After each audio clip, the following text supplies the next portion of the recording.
4시 경제뉴스입니다. 먼저 오늘의 주식 시황을 KB증권을 연결해 자세히 알아보겠습니다. 신민영 씨 전해주시죠. KB증권 신민영입니다. 국내 증시가 소폭의 오름세를 지켜낸 채 수요일장 거래를 마쳤습니다. 간밤 뉴욕 증시의 상승세를 이어받으며 양대 지수가 강세로 출발했으나 장중 오름폭을 축소하며 강보합권에 그쳤습니다. 오늘 코스피는 5.67포인트 오른 2746.74에 코스닥은 1.24포인트 상승한 939.07에 마감됐습니다. 전일 뉴욕 증시는 러시아와 우크라이나 간 지정학적 긴장이 다소 완화한 영향으로 상승 랠리가 지속됐습니다. 코스피는 개인과 외국인의 매도 우위 속에 기관만이 매수로 대응하며 지수 하단을 받쳐주었습니다. 지정학적 리스크 축소로 자동차 업종이 주목받은 가운데 현대차 그룹의 주가가 사우디 국영 석유 기업인 아람코와 손잡고 친환경 연료 개발에 나선다는 소식이 더해지며 상승했습니다. 또 전일 미국에서 마이크론이 호실적을 발표한 영향으로 국내 증시 반도체 관련주도 양호한 흐름을 보였습니다. 한편 삼성 SDI는 저평가 구간에 진입했다는 증권가 분석에 힘을 받으며 3% 넘게 강세를 보였습니다. 오늘 원달러 환율은 10원 20전 내린 1209원 60전에 거래를 마쳤습니다. 지금까지 KB증권이었습니다. 코로나19 신규 확진자 수가 다시 40만 명대를 기록하고 위중증 환자 수가 최다 기록을 경신했습니다. 중앙방역대책본부는 최근 일주일 동안 감소세를 보이던 신규 확진자 수가 오늘 새벽 0시 기준 42만 4,641명으로 다시 40만 명대를 기록했다고 밝혔습니다.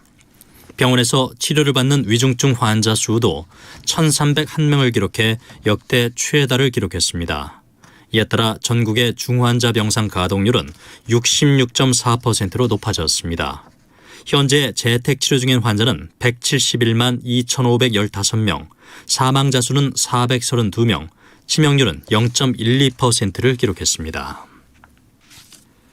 국제유가와 원자재 가격 상승으로 우리나라 수입 금액 수준이 1년 전보다 20% 넘게 뛰었습니다. 한국은행이 오늘 발표한 무역지수와 교역조건 통계를 보면 지난달 수입 금액 지수는 1년 전보다 25.5% 올랐습니다. 2020년 12월 이후 15개월 연속 상승했지만 오름폭은 2월보다 다소 줄었습니다. 데이비드 비즐리 UN 세계 식량 계획 WFP 사무총장이 현지 시간으로 29일 러시아의 우크라이나 침공으로 세계 식량 안보와 관련해 앞으로 몇 달 동안 참사 이상의 참사를 보게 될 것이라고 경고했습니다. 비즐리 사무총장은 UN 안보리 브리핑에서 이번 전쟁으로 예멘과 이집트, 레바논 등 중동과 아프리카 국가에서 심각한 식량 위기를 겪을 수 있다며 이같이 밝혔습니다. WFP에 따르면 우크라이나산 곡물 의존도는 이집트가 85%, 레바논이 81%에 이릅니다. 정부가 7월부터 국민연금보험료의 산정 기준인 기준소득 월액의 상한액을 553만 원, 하한액을 35만 원으로 상향 조정합니다. 이에 따라 국민연금보험료도 최대 월 2만 6,100원 오르게 됩니다. 보건복지부는 오늘 이러한 내용의 기준소득 월액 상한액 조정 내용을 밝혔습니다. 전국경제인연합회가 대통령 집무실을 용산 국방부 청사로 이전할 경우 매년 1조 8천억 원의 관광 수입이 발생할 것이라는 분석 결과를 내놨습니다. 전경련 산하 한국경제연구원은 부산대 김현석 교수에게 의뢰한 대통령 집무실 용산 이전에 대한 경제적 효과 분석 보고서를 오늘 발표했습니다. 김 교수는 청와대를 일반인에게 전면 개방할 경우 국내외 관광객 유치 효과는 청계천 복구 이후의 방문객 수준일 것으로 전망했습니다. 지난해 폐쇄된 은행 점포가 330곳이 넘는 것으로 나타났습니다. 금융감독원은 이 같은 내용을 담아 2021년 국내 은행 점포 운영 현황을 발표했습니다. 자료를 보면 지난해 말 국내 은행 점포 수는 모두 6,094곳으로 나타났습니다. 서울의 현 지교는 12.7도입니다. 지금까지 아나운서 박노원이었습니다. KBS 제1라디오 4시 경제뉴스를 마칩니다. KBS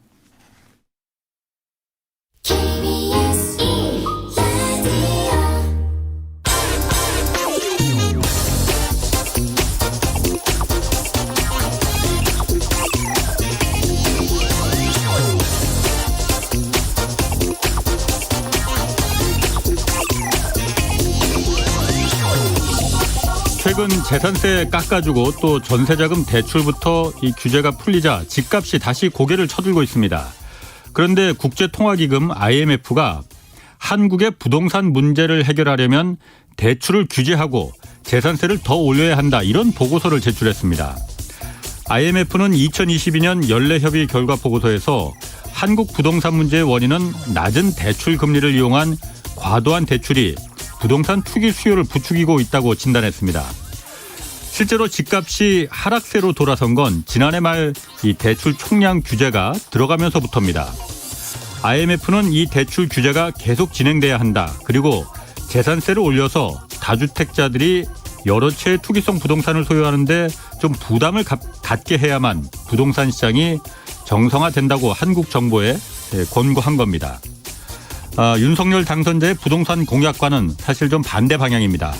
그렇지만 언론은 지금 부동산 시장 기대감, 봄바람 이런 표현으로 다시 서민들의 조바심과 불안을 부추기고 있습니다.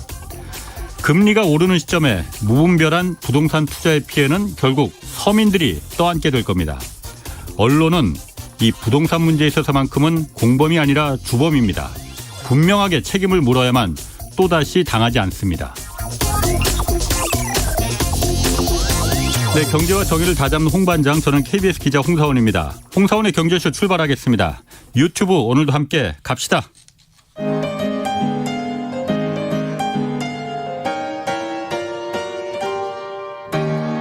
대한민국 최고의 경제 전문가와 함께합니다.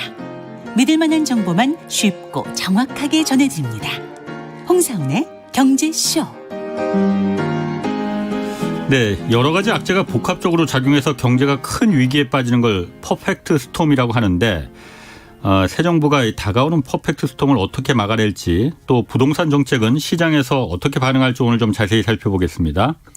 서영수 키움증권 이사 나오셨습니다. 안녕하세요. 예, 안녕하세요. 코로나 괜찮으세요? 지난주에 걸리셨죠? 예, 아직까지도 목소리가 좀 그렇습니다. 뭐 괜찮을 겁니다. 얼굴 보니까 약간 살은 빠지셨네. 좀 힘들었습니다. 예. 자, 지금 코로나 그리고 우크라이나 전쟁까지 더해지면서 이 몇몇 국가들 중심으로 해서 지금 IMF에 구제금융 신청 준비하고 있다고 이런 뉴스가 나와 있어요. 네네. 갑자기 이게 IMF에 왜 구제금융, 그 이유가 뭡니까? 우선은 이집트가 IMF 신청했고요. 예. 그다음에 스리랑카도 마찬가지로. 예. 예, 여러 가지가 있겠죠. 이제 가장 큰 건 인플레이션. 예. 예, 이에 따른 이제 문제, 나아가서 지금 미국 기준금리 인상에 따른 예. 채권금리 인상 이런 예. 요인들이 있고요. 과거의 사례를 보면은 이렇습니다. 미국이 기준금리를 예. 대략 4에서 5% 정도까지 올리게 되면 예. 거의 대부분 글로벌 위기가 발생을 했고요. 예. 예. 그래서 88년도에는 이제 미국의 저축 대부 조합 사태가 발생했고요. 네. 그다음에 94년부터 98년까지 그래서 멕시코에서 시작해서 동남아 금융위기, 그렇죠. 그리고 한국의 IMF까지 예. 발생하게 되죠. 예. 그리고 2008년 금융위기 예. 마찬가지로 이제 기준금리를 5%까지 올렸거든요. 예. 예, 그런 상황이다 보시면 되고요. 그럼 전부 다 공통점이 미국이 기준금리를 낮췄다가 올리는 시점에 다 그렇겠죠. 발생했다 이거죠. 네, 그렇고요. 따라서 지금도 마찬가지잖아요. 예. 저희는 그러니까 개인적인 의견인데요. 하우스 예. 뷰는 아니고요. 개인적으로는 이번에도 미국의 기준금리를 4에서 5 이상으로 올릴 수 있다라고 보고 있고요.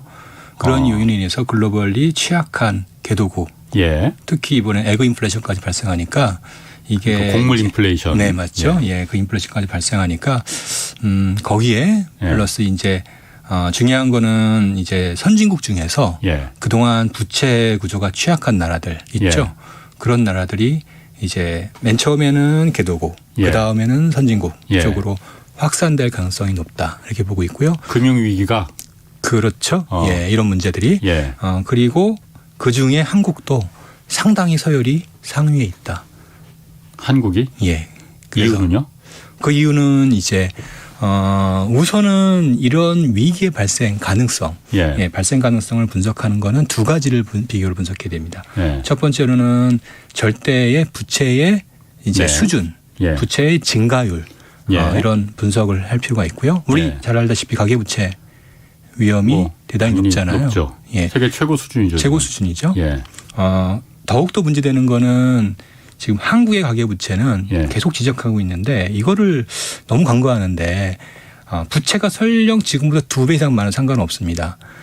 중요한 거는 부채가 원리금 분할을 상환하고 만기가 장기이고 예.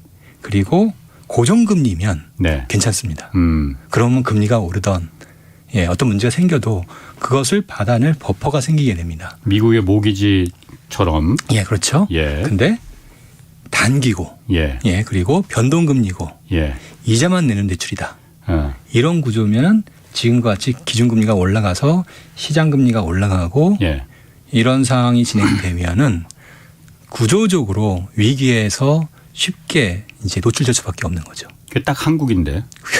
그래서 한국이 지금 예. 전 세계 주요 선진국에서 가장 예. 단기 대출, 이자만 내는 대출, 예. 그다음에 변동금리 대출 예. 이게 많은 상황이죠. 그게 어쨌든 미국의 기준금리가 올라가면서부터 위험이 말씀하신 이제 퍼펙트 스톰이라는 게 여러 가지 다른 우크라이나 전쟁까지 시작했고 곡물 인플레이션까지 했고 공급망 교란 여러 가지 악재들이 쏟아지면서 한꺼번에 위기가 닥칠 수 있다 이거죠. 그렇죠. 중요한 거는 그런 거죠. 네. 이제 기준금리 인상의 요인을 우리가 봐야 되는데 네. 결국에는 기준금리 인상은 인플레이션 이슈잖아요. 예. 인플레이션 이슈라는 거는 결국에는 우리가 기축통화인 달러를 예. 관장하고 있는 FRB에서 예. 제대로 인플레이션 관리를 제대로 못해서 예. 다시 말하면 돈을 과도하게 풀었고 예. 그리고 경제가 지금 디플레이션 시대에서 인플레이션 시대로 바뀌고 있는데 예. FRB에서 전혀 그거에 대해서 인지하지 못하고 여전히 일시적이다라고 하면서 통화 정책을 완화적으로 가져갔잖아요. FRB라는 건 미국 연방준비제 중앙은행. 그렇죠. 예. 미국에. 완화적으로 갖고 갔어요. 계속. 예, 지금까지 가져갔던 거고요. 그 결과 인플레이션이 지금 7.9까지 갔는데 예. 여전히 기준금리는 0.25 수준이잖아요. 그건 예. 확실한 완화적 정책을 쓴 거고요. 예. 그 결과 결국에는 이제 글로벌 인플레이션으로 연결되는 예. 이런 상황이잖아요. 예. 그렇게 된다라면 어쩔 수 없이 이제 기준금리 인상이 예. 이제 놓일 수밖에 없는 거고 그거에 대한 대가들을 이제 미국은 상대적으로 적게 이제 대가를 치르겠지만 또는 오히려 혜택도 받을 수 있고요. 예. 그렇지만 반대로 이제 많은 개도국들 예. 그리고 부채를 많이 갖고 있었던 나라들이 그 유탄을 맞게 되는 유탄들을 겁니다. 다 맞을 수밖에 없는 예. 거고요. 그 유탄들은 과거보다 훨씬 더 예. 제가 보기엔 더 심할 가능성이 높다 이렇게 보여지고요. 그 제가 물어볼 게 많은데 네. 미국은 상대적으로 미국이 시작한 건데 왜 위험이 상대적으로 적고 오히려 혜택도 볼 수 있다는 얘기는 왜 하신 거예요? 우선은 아. 여하튼 미국은 기준금리를 올릴 텐데 예. 세게 올리면 세게 올릴수록 어차피 달러의 가치는 더 높아지죠. 좋아질 거고 예. 시중의 자금은 더 들어올 거고 예. 결국에는 자금이 이탈되는 나라들만 어려운 거죠. 아하. 그 나라들이 유탄을 맞고 그 혜택은 미국이 볼 가능성이 있다. 그럴 가능성이 아. 있죠. 장기적으로는 결국엔 미국도 손해가 됩니다. 예. 장기적으로는. 네. 예. 그러니까 지금의 구조에는 인플레이션을 과감하게 기준금리를 올려서 통제를 한다라면 그게 예. 문제가 예. 장기적으로는 문제가 오히려 해결되는데 예. 또는 아니면 미리미리 기준금리를 올려서 예. 이런 문제를 해결했다라면 상황이 괜찮은데 예. 지금은 어쩔 수 없이 인플레이션 레이트를 따라서 기준금리를 올릴 수밖에 없거든요. 예. 예. 그 얘기는 기준금리 인상으로 예. 물가를 못 잡는다는 얘기가 나와요. 예. 그럼 예. 물가가 과도하게 상승된다라면은 예. 그동안 갖고 있었던 미국의 경쟁력, 예. 이 저물가에 따른 경쟁력 예. 이런 부분들은 상당히 상수될 수 있어요. 그렇죠. 그렇게 된다라면 미국의 본질적인 경쟁력은 상당히 장기적으로는 취약해질 수 있죠. 아까 그 미국의 그 기준금리가 4, 5%까지 올라갈 거라고 이제 개인적인이라고는 하셨지만은 네. 그렇게 보신 거잖아요. 너무 높게 보신 것 같은데 지금 4, 5%라면 올해 계속 올리고 내년에도 계속 올려야만이 4, 5% 되는 거 아니에요? 우선은 이제 아셔야 될 거는 이번 3월 달에 FRB에서 FOMC 회의에서 예. 점도표를 찍은 게 이제 올해 연말에 1.9를 찍었잖아요. 예. 근데 그게 3개월 만에 1%포인트가 올라간 거예요. 중요한 건 뭐냐면 어차피 기준금리를 올려도 예. 완화적 통화 정책이기 때문에 결국에는 인플레이션은 계속 심화될 수밖에 없어요. 그 완화 기준금리를 올리는데도 올리는 거는 긴축을 하겠다는 건데 그게 왜 완화적 통화 정책으로 상대적인 말하시는 거거든요. 거예요? 상대적으로. 인플레이션. 예. 인플레이션이 워낙 높으니까 그렇죠. 그 정도는 금리를 올려줘야 되는데. 그렇죠. 근데 아니, 여전히 예. 물가 자산이 그러니까 재화의 가격의 상승률과 예. 그다음에 돈의 금리, 예. 돈의 가격과 예. 어차피 재화의 상승률 또는 부동산의 가격의 상승률이 돈의 가격 상승률보다 훨씬 더 높다라면 예. 당연히 인플레이션은 계속 진행될 수밖에 없는 거죠. 그게 인플레죠. 그게 인플레니까. 화폐적 현상이니까. 그러니까요. 아니 그러면 서 이사님 말대로라면 지금 미국의 물가 상승률이 7.9%잖아요. 그렇죠. 지난달에 찍은 게 그럼 금리를 그 정도 7.9%까지 올려야 된다는 얘기예요? 실제 과거에 이제 우리가 그동안 디플레이 시대에 살다 보니까 그걸 예. 잊어버렸어요. 우리 예. 경제학의 본질적인 거를. 예. 그래서 기본적으로 기준금리가 인플레이션보다 낮아도 된다라는 생각을 많이 하고 있는데 예. 본질적으로는 기준금리가 인플레이션보다 높아야죠. 그렇죠. 예. 그래야지 실질적인 금리가 그렇죠. 실질 금리가 플러스가 되고 예. 당연히 그래야 인플레이션이 발생하지 않는 거죠. 그렇죠. 그거는 상식적인 건데요. 그것을 이제 너무 많이 어기다 보니까 또는 예. 우리가 디플레이 시대에 한 10년 이상 살다 보니까 예. 그게 이제 좀 무뎌진 거다라고 볼 수 있어요. 특히 미국 같은 경우는 MMT 전문가들이 MMT 경제학자들이 통화를 무제한 팽창시키는. 예, 그렇죠. 예. 그런 사람들이 이제 그렇게 주장을 하면서 예. 우리가 이제 과거의 이 통화 이론을 좀 무시하게 된 거죠. 그러면은 7.9 예를 들어서 물가 상승률만큼 기준금리를 한꺼번에 확 올려버리면은 다들 우려하는 게 야, 금리를 그렇게 올리면은 경기가 다 죽는다, 다 작살나는 거 아니냐. 그 물가 잡는다고 빈대 잡는다고 초과상관 다 태울 거냐. 당장 이런 반론을 제기하잖아요. 그러니까 지금은 인플레이션을 잡기 위해서 미리미리 기준금리를 올렸어야 되는데 안 올린 거잖아요. 예. 그러니까 그 대가를 지금 치르는 상황인데 예. 어쨌든 중요한 거는 기준금리를 많이 올려서 이런 버블들을 해소해 줘야 예. 경제의 체력은 오히려 장기적으로 더 좋아지는 거거든요. 왜 장단기 금리 차가 축소됐냐? 왜 예. 장기 금리가 축소되냐? 예. 그 얘기는 여전히 지금의 스탠스로는 버블들이 계속 유지되고 예. 이게 장기적인 성장 잠재력을 떨어뜨린다. 예. 또 물론 스태그플레이션까지 연결될 수밖에 없고요. 예. 그러니까 그거에 대한 우려 때문에 그런 거거든요. 근데 거꾸로 단기간에 단기 금리를 확 올려버려서 예. 구조조정을 진행하게 되면 장기 성장률은 오히려 올라가게 돼요. 예. 아예 처음에 충격적으로다가 해서 구조를 조정시키는 게 더 중요하다 이거죠. 결국에는 볼 볼카가 예. 그 어떤 미국의 체질을 성장시켜서 바꾸어서 1970년대.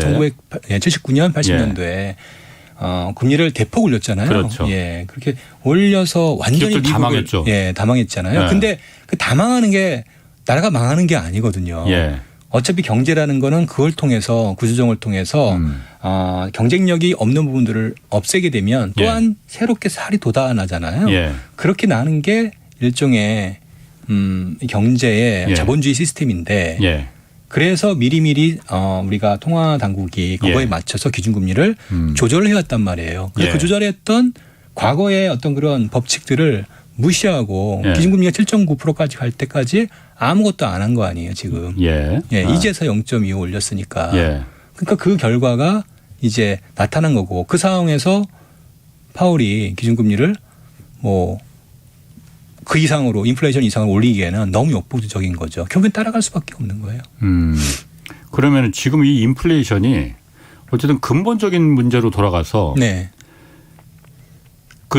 뭐 내년 올해 하반기 뭐 이때쯤이면은 그 정상화 될 거다 이런 그 발표들도 있잖아요. 그러니까 이제 하셔야 될 거는 우리가 단지 이제 기저효과라고 하잖아요. 예. 기저효과는 이제 한쪽이 한 해가 높으면 그 다음에는 좀 떨어지는. 예. 근데 이제 기저효과를 계절 요인을 뺀 기저효과를 뺀 예. 실제 개념으로 한번 보자고요. 예. 그렇게 본다라면 이렇게 생각할 수 있어요.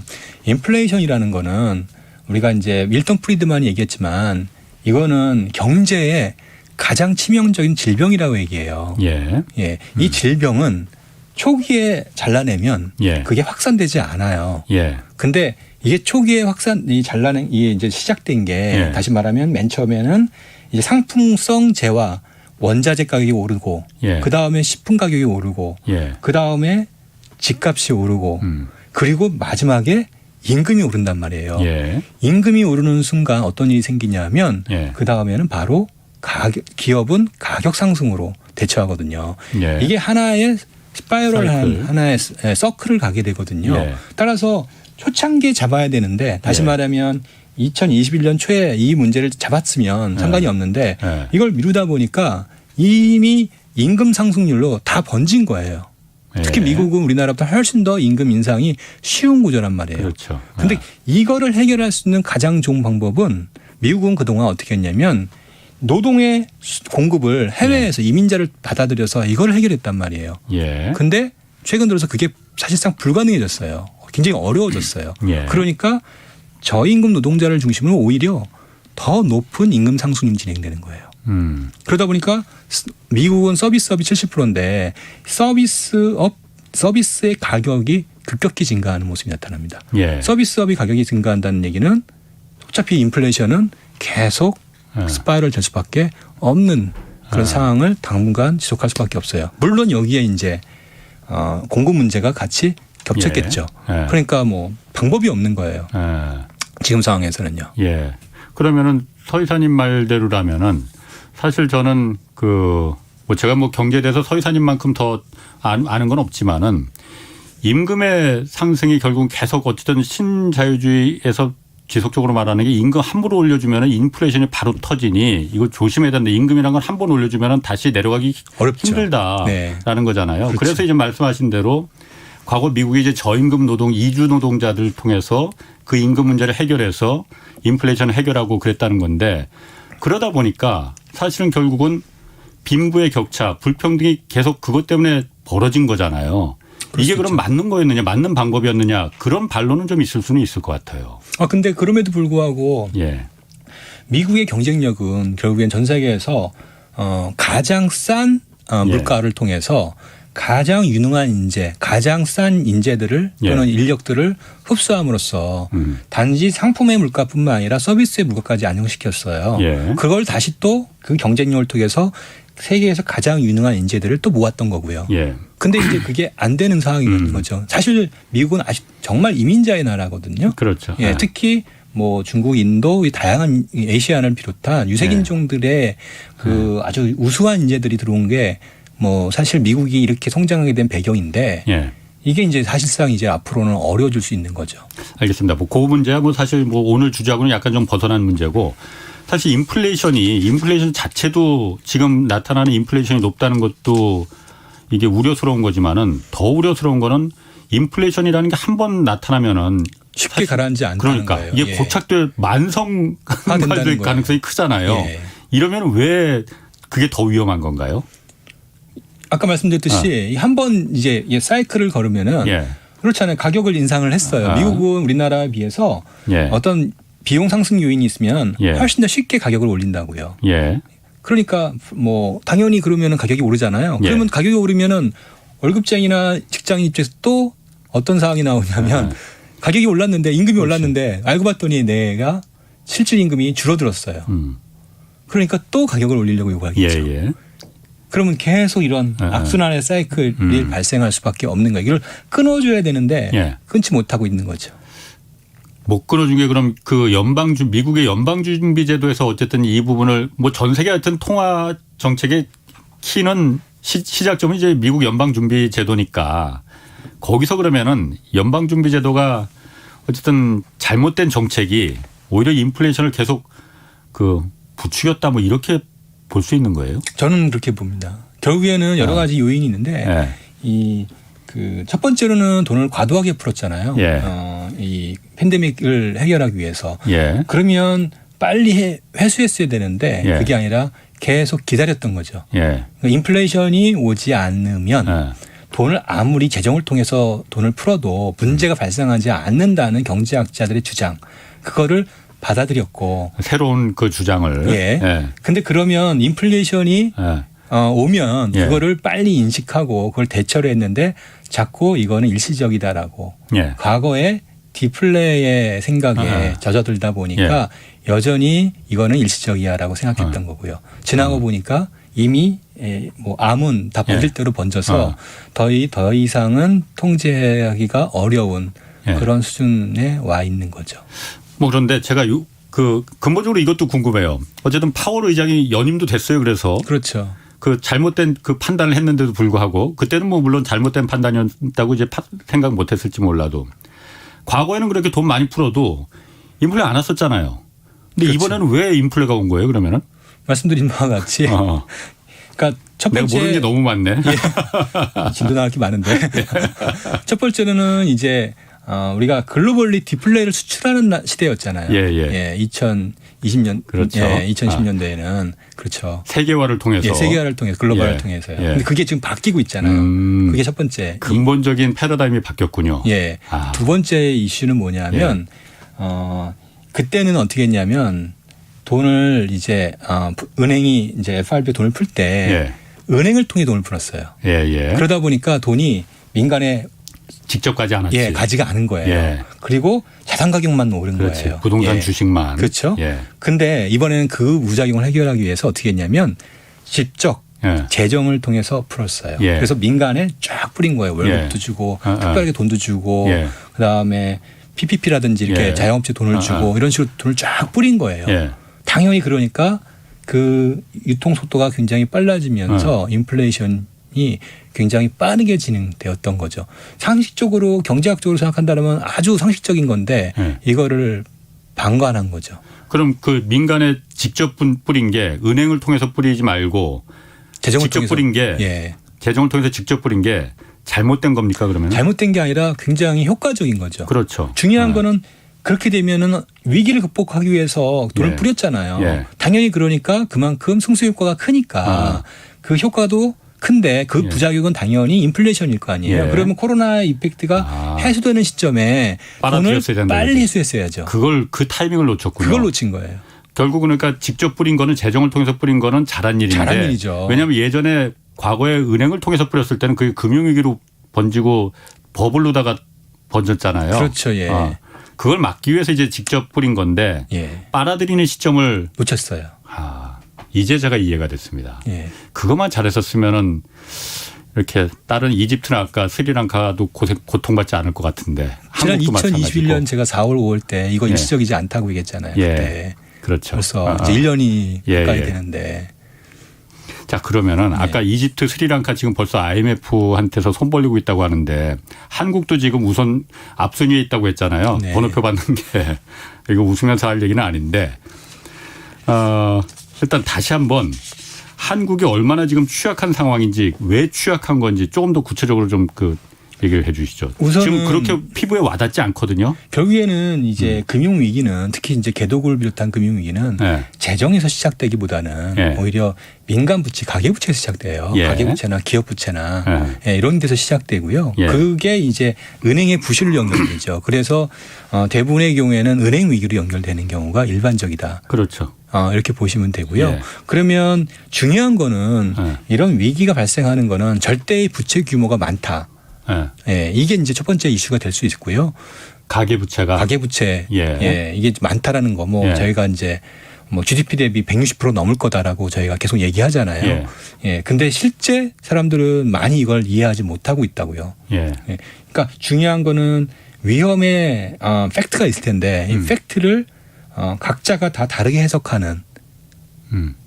저희는 굉장히 위험하다고 보고 있는데 근데 많은 사람들이 여전히 우리나라 가계대출은 LTV가 40%요. 그다음에 고정금리 비중이 높고 이런 얘기를 한단 말이에요. 담보가 확실해서 은행이 절대로 무너지지 않는다라고 믿고 있잖아요. 근데 그 대출은 전체 대출에서 차지하는 비중이 20% 25%밖에 안 된단 말이에요. 그러니까 미국의 서프라임 모기지 사태 발생했을 때도 프라임 대출은 괜찮았거든요. 미국에. 근데 우리가 지금 분석하는 게 프라임 대출 갖고 문제 없다고 얘기하면 어떻게 해요? 서프라임이 문제 있냐 없냐를 얘기했잖아요. 근데 지금 서프라임은 상당히 많이 문제가 심각한데 이거에 대해서 어떤 이해가 이제 충분히 이루어지지 않거나 다르게 해석하거나 또는 그 과정에서 이제 리스크가 더 높아지고 특히 데이터라든지 여러 가지 이런 부족한 문제가 위험을 더 키우고 있는 거죠.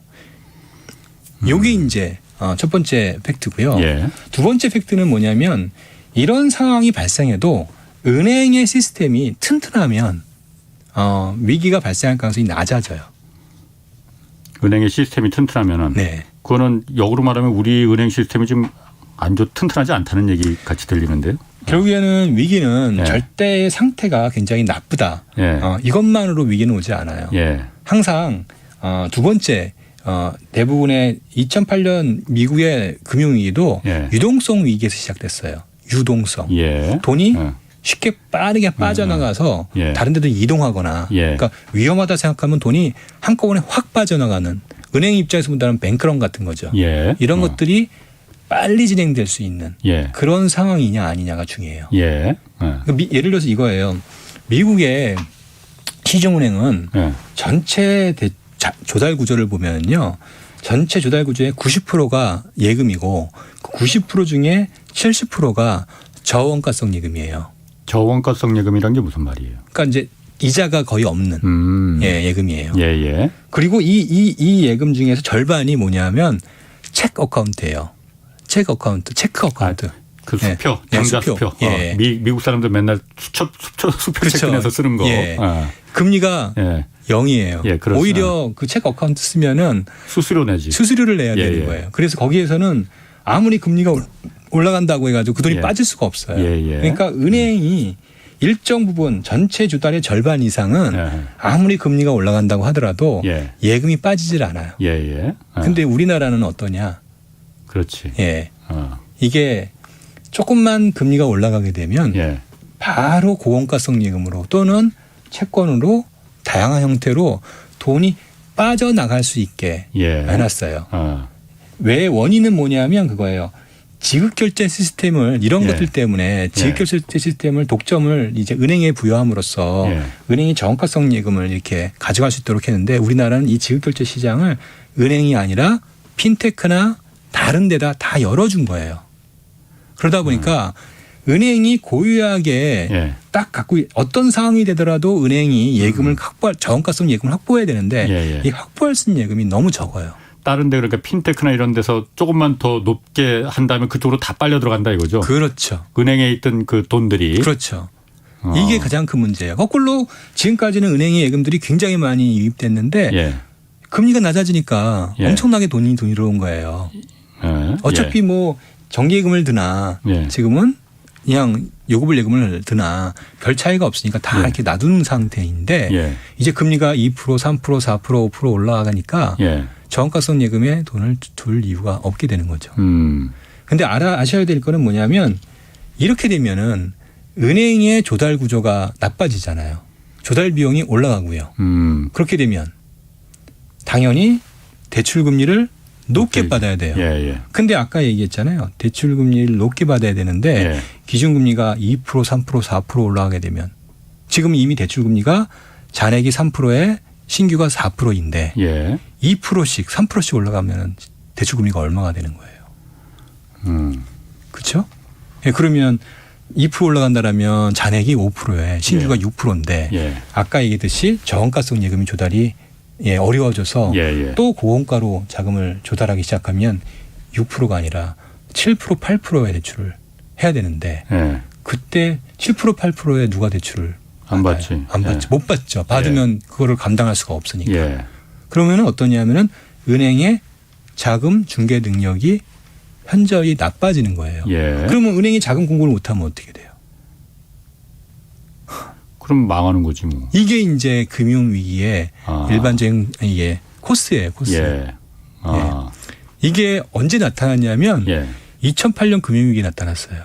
2008년에. 예, 2008년 금융위기는 우리나라는 미국의 금융위기 발생했잖아요. 예. 전 세계 대부분의 나라는 미국발 금융위기였어요. 예. 근데 우리나라는 그게 아니에요. 그게 아니라 예. 자체의 은행 유동성 위기가 발생했고 우리나라는요. 이 유동성 위기가 급격히 악화되면서 예. 그러면서 신용평가사가 등급을 하향 조정하게 되고 예. 그리고 나서 외국인들이 채권을 들이다 팔면서 예. 한국을 이탈하는 거예요. 근데 마침 그때 이제 글로벌 금융위기가 생겼잖아요. 예. 따라서 채권 매도가 굉장히 세게 진행된 거예요. 그래서 외화 유동성에 예. 이제 문제가 발생했고 그게 이제 결국엔 통화 수합을 통해서 해결을 했던 거죠. 아니 그럼 2008년 금융위기가 원래 미국에서 발생한 건데 그럼 한국 같은 경우에는 그럼 전혀 다른 주제예요. 그거 영향을 안 받은 거예요? 사실상 그 CDO, CDS 예. 이슈는 우리나라 전 세계에서 가장 적은 익스포저 갖고 있었어요. 그러니까 이상한 그 금융 상품들, 네. 담보 채권을 상품으로 만들고 이런 것들. 그러다 보니까 예. 이 은행의 유동성 위기가 발생하기 전까지만 해도 예. 한국은 가장 안전한 나라여서 예. 외국인들이 채권을 계속 사왔었어요. 주식이야 이제 글로벌 주식이 이제 다 나쁘니까 팔았지만 예. 그 전까지만 해도 이제 채권을 사왔었는데 예. 이 은행의 유동성 위기가 이제 부각되면서 예. 그러면서 이제 은행의 유동성 위기는 그때 한국은행의 유동성 위기는 왜 발생한 거예요? 그러니까 미국이 기준금리를 올리기 시작하니까는 발생한 거 아니었어요? 결국에는 기준금리를 올리기 시작하면서 발생한 예. 거예요. 왜냐하면 기준금리가 올라갔을 때 제가 아까 얘기 드렸잖아요. 은행의 저원가성 예금 이탈이 예. 빨리 진행될 수밖에 없고 예. 특히 은행채 스프레드가 빨리 상승할 수밖에 없고 한국 은행들의 그 특성 때문에. 특성 때문에 그런 거예요. 예. 그럼 앞으로 이번에 그때하고 지금 뭐 변한 게 없잖아요. 이거를 20년이 지났는데 고쳤어야 되는데 오히려 더 핀텍이니 뭐니 이제 규제를 완화했기 때문에 은행의 체력은 더 약한 거죠. 그리고 2008년 그때는 가계 대출, 가계 부채가 주택담보대출 중심으로 이루어졌기 때문에 만기도 15년 막 길었단 말이에요. 근데 지금은 만기가 더 짧아졌잖아요. 갭 투자도 훨씬 더 많아졌고요. 그러니까 이런 부분들이 훨씬 더 2008년보다 지금이 더 위험한 상황인 거예요. 일전에 한번 나오셔서 선생님 그 은행들이 지금 사실 뭐 LTV 담보 비율 이런 것 때문에 우리는 탄탄하다 하지만은 그거 전부 다 허상이다라고 말한 게 일단 그 원금을 놔두고 이자만 갚는 우리나라 대부분의 상당수의 대출이 그거로 지금 다 돼 있고 그렇죠. 그러니까 굉장히 싸잖아 이자만 갚으니까 원금은 나중에 산수갑산을 가을 때 가더라도 그렇죠. 이자만 일단 갚으니까는 일단 더군다나 초저금리 상태였었고 그러다 보니까는 그것 때문에 은행들이 비상시를 대비하는 그 대손 충당금 같은 것도 충분히 안 쌓아뒀다고 했잖아요. 그렇죠. 적게 살 수밖에 없죠. 회계상. 기본적인 컨셉이 연체가 발생해야 충당금을 쌓는데 이자만 충당금이라는 건 연체가 발생하는 만큼 쌓는 거예요. 그러면? 기본적으로 그렇습니다. 물론 약간 이제 바뀌긴 했는데 본질은 그거예요. 그래서 그거를 상환 능력으로 바꿔야 되는데 그거 못 바꾼 거죠 아직. 연체가 우리나라는 별로 없죠. 이자만 갚는데 뭐 이자 얼마나 된다고 뭐 더군다나 금리 1, 2%인데 뭐 이자 얼마 부담도 안 되는데 뭐 연체가 발생할 수가 없죠. 사실상 연체율은 0에 가깝잖아요. 0.2%니까. 미국은 아니거든요. 미국은 한 2% 가까이 되거든요. 원금 갚아야 되니까. 원금 갚으니까. 이런 차이가 난다고요. 근데 충당금은 그러면은 우리가 미국보다 훨씬 더 많이 써야 되잖아요. 미국 은행보다. 근데 미국의 은행에 절반도 안 되니까. 그래서 그러면 실제로 그 대손 충당금이나 이런 게 지금 이 금리가 올라가면은 분명히 문제가 돼요. 손드는 사람들도 많이 있을 겁니다. 물론 그 주택담보대 영끌에서 주택 부동산에 투자한 사람들도 있겠지만은 자영업자들도 많이 있을 테고 그분들이 만약 그 손들어 버리면은 대손 충당금으로 그걸 갖다 이제 일단 메꿔야 되는 거잖아요. 은행이 무너지지 않기 위해서. 그렇죠. 그거 그럼 부족한 상태입니까 그러면? 그러면 이제 본격적으로 이제 고정이하 여신 연체가 늘어날 거 아니에요. 그럼 거기에 맞춰서 요구하는 충당금이 또 확 늘어나겠죠. 그러니까 이제 그때부터는 이제 비용이 크게 늘어날 수 있죠. 아니 그러면은 우리 그 통화 당국이나 금융 당국은 그런 상황을 모르지 않았을 텐데 서영수 이사님보다도 더 똑똑한 사람들 많이 있을 텐데 왜 이 상황으로 그럼 놔둔 겁니까? 어쨌든 이제 2021년 8월 고승범 위원장님께서 오셔서 이런 문제에 대해서 이제 인지하셨고 그래서 충당금을 많이 쌓아야 된다고 얘기했고 실제 이제 그래서 충당금을 또 쌓기도 했고요. 그리고 대손 준비금까지 얘기했는데 본질적으로는 이거를 상환 능력에 맞춰서 충당금을 쌓는 그런 시스템을 아예 바꿔야 되거든요. 못 바꾼 거죠. 시간이 없어서요. 시간이 없어서? 이건 시간의 문제는 아닐 것 같은데. 시간상 이제 우선 제가 나중에 말씀드리고 어쨌든 지금 그런 것들 때문에 이제 못하게 됐어요. 그렇군요. 그 주제는 나중에 다시 따로 해야죠. 한번 예. 저희가 그 앞으로 다시 또 이런 일이 발생하지 않게 하려면은 그런 부분에 대해서 문제가 뭐였는지를 좀 해야 되니까 좀 주제로 다루고 네.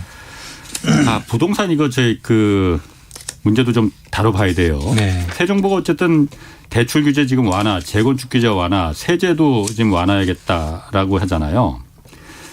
이게 이제 어떻게 보면 과거 이제 박근혜 정부 시절에 빚내서 집 사라 그 이미지가 떠오른단 말이에요. 괜찮은 건가? 그러다 보니까 집값도 지금 다시 또 들썩들썩 하고 있다고 하고 이거 어떻게 좀 평가를 내주시겠습니까? 우선 아셔야 될 거는 지금 이제 현 정부가 이제 예. 대출 규제를 강화해서 집값을 안정화시켰잖아요. 예. 근데 집값이 떨어지는 리스크하고 예. 위험하고 떨어질 때 위험하고 예. 그다음에 거래가 감소할 때 위험하고 어떤 게 더 큰 줄 아세요?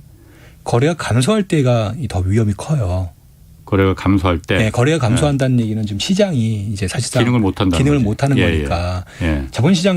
자본주의에서 시장이 시장 기능 못하는 건 엄청난 위험이란 말이에요. 예. 특히나 한국처럼 경제활동 인구에서 부동산과 연관된 종사자들이 너무 많은 상황에서 한 300만 명 이상이 되거든요. 그래서 제조업 다음으로 중개업소부터 뭐 예. 이사업체까지 다. 예, 제조업 다음으로 많은 상황에서 거래가 안 되면 예. 여기에 미치는 영향이 아주 치명적이거든요. 근데 그게 과거 저희가 분석해 보면 한 6개월 넘어버리면 그때부터 본격적으로 이제 문제가 수면 위로 부상해요. 예. 근데 지금 한 4개월 됐어요. 예. 그러면 이 문제를 어쨌든 해결은 해야 돼요. 예. 근데 어떻게 됐냐면은 이 문제를 해결하는 방법은 거래가 안 되는 거 아니에요? 이거는 예. 호가가 서로 많이 차이 나기 때문이잖아요. 그렇죠. 예. 매수 호가는 대출 기대로 한참 낮아졌고 예. 매도 호가는 안 파는 거고요. 그렇죠? 그러면은 거래를 활성화시키는 방법은 매도 호가를 낮추거나 매수 호가를 올리는 건데 예. 새 정부는 매수 호가를 무리하게 대출을 받아서 올려서 예. 거래를 활성화시키는 정책. 뭐 무료하게 올린다기보다는 실수요자들이 대출을 못 받아서 집을 못 사는 일은 없게 하자 이 취지 아닐라나요? 지금까지의 트렌드는 뭐냐면 예. 실수요자의 정의를 정확히 얘기해야 될 텐데 예. 저희는 항상 얘기하지만 실수요자는 무주택자가 실수요자가 아니다. 예. 집이 두 채가 있어도 예. 내가 이 대출을 감내할 수 있는 능력, 내가 집을 두 채 갖고 있어도 충분히 예. 나의 소득으로 감내할 수 있는 능력을 그렇게 갖은 사람들은 그 사람을 실수요자라고 얘기하는 거거든요. 예. 그러면 더군다나 지금은 갭투자로 집을 사는 게 일반적인데 예. 무주택자가 갭투자로 집 사는 거는 실수요자인가요? 애매하네. 결국에는 예. 그 실수요자의 정의를 왜곡해서 해석해서 예. 이런 결과가 나오는 거거든요. 예. 글로벌 스탠다드는 그게 아니라 예. 자기의 상환 능력에 맞춰서 예. 집을 사는 사람을 실수요자라고 얘기해요. 예. 그래서 DSR이라든지 이런 것들이 예. 나온 거고요. 그럼 지금 거래가 그렇게 없다는 게 더 무서운 거라면은 이건 그러면 무서운 결과가 곧 아까 6달인데 지금 4달 지났다면서 2달 뒤에 그럼 무서운 결과가 뭐 나타난다는 거예요? 조금씩 나타나기 시작하겠죠. 그럼 당연히 우선은 금융회사의 연체가 늘어날 거고요. 예. 당연히 금리 계속 올라갈 거고 예. 거래가 안 되니까 그거에 대한 부담이 늘어나는데 이자 부담이 늘어나는데 예. 소득은 정해져 있고 예. 그런 상황에서 할 수 있는 방법은 집을 팔아야 되는데 집을 못 팔고 예. 대출 한도는 축소되고 예. 이렇게 되면은 이제 본격적으로 연체가 수면 위로 부상할 거고요. 예. 나아가서 이제 거래가 안 되니까 여러 가지 이와 관련된 산업이 안 좋을 거 아니에요. 예. 아까 소득이 감소하는 거 아니에요. 그 얘기하면. 예. 그럼 더더군다나 이자 부담을 많이 갖고 있는 사람들 텐데 부동산업 하는 사람들이 대부분 집을 많이 보유하는 경향이 강하잖아요. 예. 더군다나 무리해서 집을 사는 사람들이 많은데 예. 이런 사람들은 더 이제 심각한 자금 압박에 시달릴 거고요. 지금 그런데 어쨌든 새 정부 이제 곧 들어서면서 여러 가지 이제 규제 완화해 준다고 하니까 그래서 이제 집값이 꺾이던 시점에서 집값이 다시 올라가겠네. 그래서 이제 매물을 다시 걷어들인다는 거 아니에요? 그래서 지금 거래가 없어진 거잖아요. 그렇죠. 예. 가뜩이나 집값이 높아서 엄두가 안 나는데 그 값보다 더 올라가는 값으로 팔겠다고 지금 매물을 걷어들이니. 그런데 어쨌든 그러면은 말씀하신 대로 거래가 좀 이루어져야만이 시장이 돌아가니 거래가 돌아갈 수 있게끔 해주기 위해서 지금 대출도 지금 풀어주고 그러는 건데 대출을 풀어줘도 사실 대출 받기가 겁나거든요.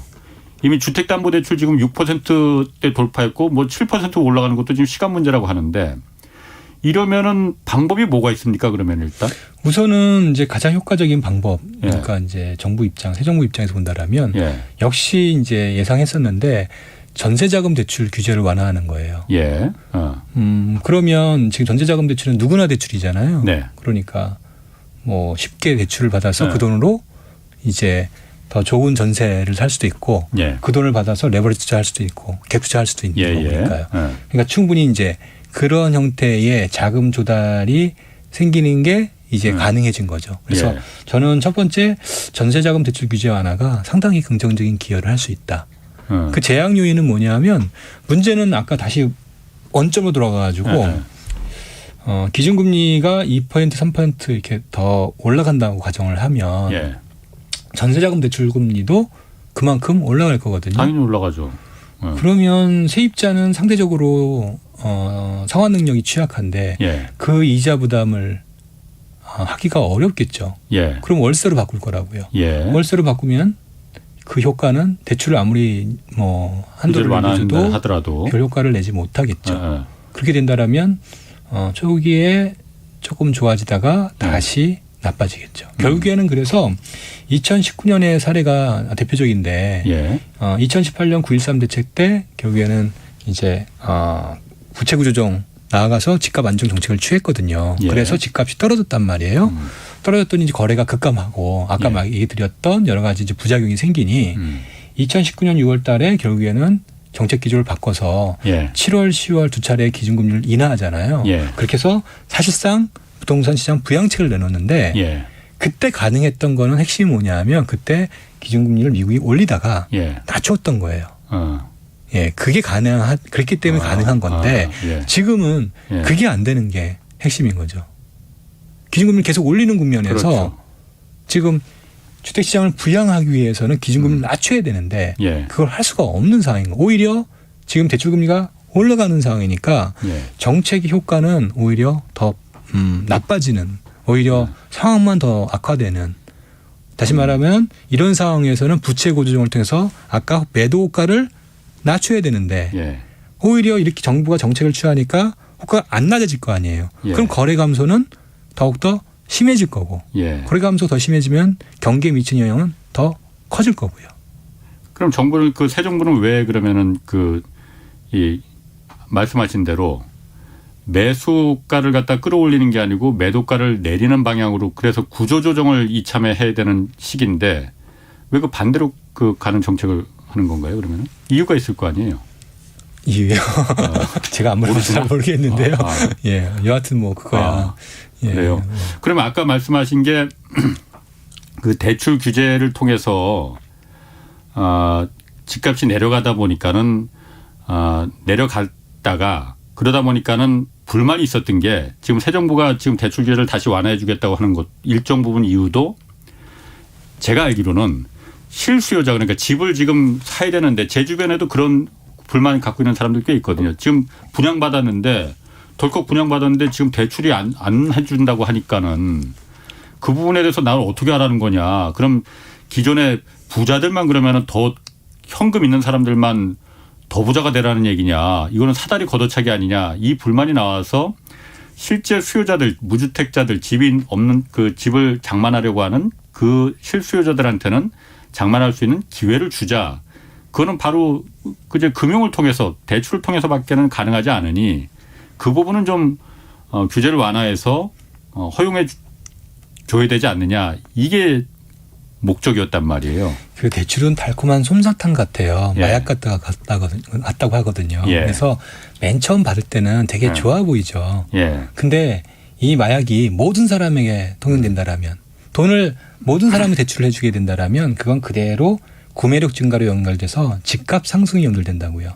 그러면 그거를 바란다라면 집값 상승을 당연히 집값 안정화를 기대할 수 없어요. 이번에도 이렇거든요. 전세 시장도 많은 세입자들이 전세 가격 상승에 대해서 되게 불만이 많았잖아요. 사실 그 원인은 전세자금 대출에 있어요. 그렇죠. 그래서 전세자금 대출을 이번에 규제를 했어요. 그랬더니 어떤 일이 생기냐면 전세 가격이 빠르게 안정화돼요. 그리고 집값이 빠르게 안정화된다고요. 그렇죠. 그래서 결국에는 그 혜택은 누구한테 갔냐면 세입자한테 갔어요. 당연히 그 중요한 전세자금 대출, 그 서민 대출이라고 했던 것들을 규제할 때 맨 처음에는 엄청난 반발이 많았거든요. 그렇죠. 서민들 죽이기라고. 서민들 죽이라고. 예. 근데 지나고 보니까요. 결국은 서민들을 위한 네, 음. 가장 효과적인 대책이었거든요. 예. 뭐 이것도 있지 않습니까? 지금 그 재정을 통해서 지금 금리가 워낙 그 대출 금리 뭐 주택담보대출은 6%까지 올라오고 그러니까 규제 풀어준다 하더라도 금리 높아서 대출 못 받지도 안 못하잖아요. 되죠. 예. 재정을 통해서 그러니까 그 금리를 갖다 좀 보완해 주는 방법도 있는 거 아니에요? 그렇죠. 예. 예를 들어서 대출 금리를 예. 일정 부분 이제 정부가 부담하거나 예. 특히 이제 이런 거거든요. 참여정부 때죠. 참여정부 때 그때 썼어요 그 예, 방법. 예. 대출금리가 기준금리가 올라가면서 대출금리가 올라갔음에도 불구하고 예. 그때 많은 사람들이 집을 살 수 있었던 게 뭐냐면 보금자리론이라는 정부 대출이었어요. 예. 그래서 그거는 시중금리보다 대략 1%에서 2%포인트 이상 쌌던 거죠. 사실상 그 차액을 정부가 대신 부담한 거죠. 예. 그렇게 하면 금리를 낮출 수 있고 예. 그 결과 금리가 올라가는데도 집값이 2017년 하반기까지 계속 올랐던 거예요. 근데 그거를 과연 쓸지에 대한 부분들이 이제 우리가 관심 사안인데 예. 문제는 그거예요. 우리가 알아야 될 거는 2022년 새 정부의 입장에서 본다라면 참 난감한 게 세수가 예. 굉장히 많이 줄 수밖에 없어요. 그렇죠. 감세 기조가 지금 확실하니까. 우선 뭐 여러 가지 감세한다라는 것도 네. 있지만 본질적으로 2021년도에 세수가 예. 전년 대비 대략 20%가 늘어났는데요. 예. 20% 늘어난 거의 절반이 자산소득세였어요. 다시 말하면 양도소득세, 종부세, 그다음에 뭐 주식거래세, 예. 동특세 이런 거였거든요. 근데 이거 지금 거래가 내려가기만 남았죠. 반 이상으로 줄었잖아요. 예. 그러니까 여하튼 그 수입이 반 이하로 줄 거라고요. 예. 그러면 지금 세수가 못해도 뭐 몇십조가 빵꾸가 날 텐데 예. 지금 쓸 거는 정에 더 늘려서 쓰는 상황에 이번에 또 50조 추경까지 생각하고 있으니 예. 당연히 빵꾸는 엄청 날 텐데 지금 얘기하신 형태로 지금 굳이 안 해도 되는 거를 지금 지원을 해주겠다 예. 그런 식으로 나갔을 때 돈도 없겠네. 그럼. 예, 그게 이제 돈의 할당의 문제가 생길 그렇군요. 것으로 보여져요. 자, 그러면은 아까 그는 펑크라고 제가 그 정정을 하겠고요. 자, 마지막으로 그러면 어쨌든 이 다가오는 이제 퍼펙트 스톰 여러 가지 악재가 한꺼번에 겹치는 이 퍼펙트 스톰 지금 사실 서 이사님 얘기 들어보면은 약간 겁도 납니다. 약간 겁납니다. 솔직히 말해서. 그런데 에이 설마 그렇게까지 되겠어라는 막연한 좀 그 기대감도 있고. 자, 그럼 이 퍼펙트 스톰 막아내기 위해서 새 정부가 어떤 방향을 갖고 어떤 그 노력을 중점을 해야 되는지 그거 한번 좀 얘기를 해 주시죠. 어쨌든 중요한 거는 지금 과거의 경험상 절대 글로벌리 이 미국의 기준금리를 올릴 때 피할 수 없다. 그 위기는. 네. 그러니까 우리가 그 위기의 대상이 되냐 아니냐. 그것만 남은 거거든요. 근데 지금 중요한 거는 우리나라는 과거 어느 때보다 그런 위기의 발생, 노출될 가능성이 더욱더 커진 상태이다. 이거는 분명한 팩트이거든요. 그러면 이 팩트에 대한 먼저 인정을 할 필요가 있어요. 근데 지금 그거를 과연 어느 정도까지 이해하고 있는지 이게 이제 제일 중요한 우리가 이슈인 것 같아요. 그래서 제일 먼저 해야 될 거는 이 상황에 대해서 이제 첫 번째 충분히 이해해야 된다. 첫 번째. 두 번째는 그러면 이거에 대해서 이제 플랜 A, 플랜 B, 플랜 C 이런 여러 가지 이거를 막기 위한 여러 조치들을 그러니까 정책의 우선순위가 이게 제일 우선순위 올라가서 이걸 막기 위한 조치들을 지금 준비해야겠죠.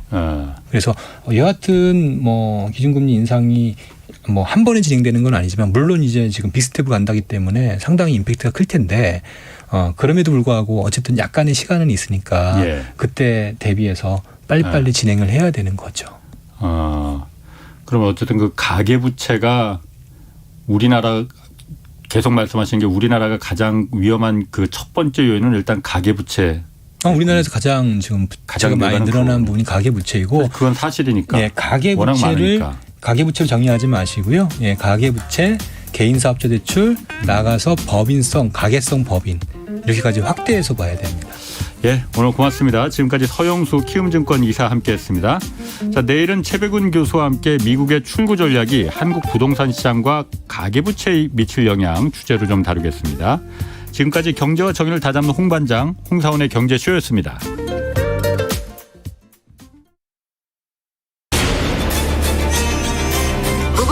K 드라마 And the Oscar goes to Parasite. K 무비 K 팝 세계를 뒤흔들고 있는 K 열풍 이제 최경영의 최강 시사가 이어갑니다. 대한민국 대표 K 시사